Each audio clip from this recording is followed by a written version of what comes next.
আসসালামু আলাইকুম। আমি সায়েম দাদি অটোমোবাইল ড্রাইভিং ট্রেনিং স্কুল প্রশিক্ষক মোহাম্মদ আব্দুল হাদি দুলাল। আজকে প্রতি সপ্তাহের মতো আমরা ছাত্রদেরকে নিয়ে যে বিষয়বস্তুগুলা প্রশিক্ষণ দিয়ে থাকি, আজকে এর ভিতরে হলো যে আমরা যেটাকে এল পার্কিং বলে থাকি। কি পার্কিং? এল পার্কিং। আজকে এল পার্কিংটা করব।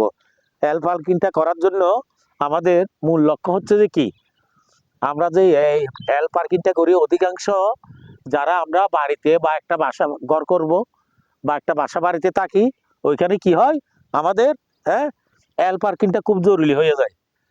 বাসা বাড়ির জন্য কি হয়, এল পার্কিংটা জরুরি হয়ে যায়। ওই এল পার্কিংটা করার জন্য আমরা কিভাবে কুটিটা সাজাইলাম মনে আছে? এই কুটিটা সাজাইলাম আমরা। আমাদের এই গাড়িটা হচ্ছে যে কত ফিট? 14 ফিট, আর এমন হচ্ছে 6 ফিট। তাহলে আমরা এই পার্কিংটা করার জন্য সর্বপ্রথম জায়গা লাগবে আমার 14 ফিটের অতিরিক্ত জায়গাগুলা সামনে থাকতে হবে গাড়ির 1.5 ফিট, পিছনে থাকতে হবে 1.5 ফিট। তাহলে কত হইলো? 15 3 ফিট, 3 ফিটের 17 ফিট আমরা লাম্পা একটা কুটি একটার থেকে একটা কি দিলাম। তারপরে গাড়ি যত 6 ফিট আমরা এমনি দিলাম 9 ফিট।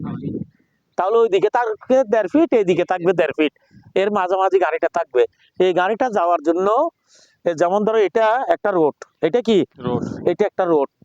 তো আমি রোড দিয়ে গাড়ি ড্রাইভিং করে যাচ্ছি, এই রোডের পাশে জায়গাটা আছে পার্কিং, ওইখানে আমি পার্কিং রাখবো। এই পার্কিং এ গাড়ি ঢুকানোর জন্য একদম সহজ হলো কি, আমি উত্তর দিক থেকে আসতেছি, আইসা ঠিক এই যে এখানে দাঁড়াবো। এখানে কোথায় দাঁড়াবো? এখানে এই আমাদের এই মিডরটা আছে না, আমি যখন এইদিকে আসবো, এই পার্কিংটা হচ্ছে আমার বাম দিকে।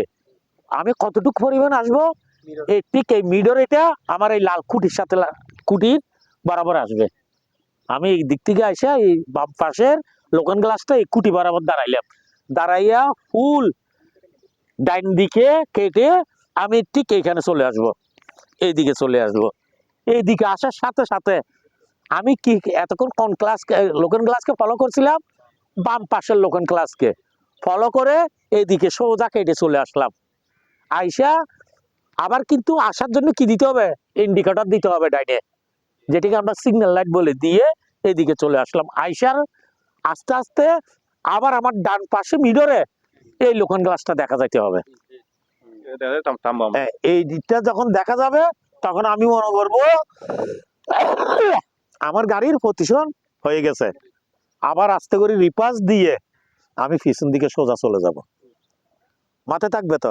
তাহলে আমি এখান থেকে বের হয়ে ঢুকাবো, তোমরা দেখবা। ঠিক আছে, তোমরা দেখো আমি কিভাবে এই জায়গাতে গাড়িটা ঢুকাইতে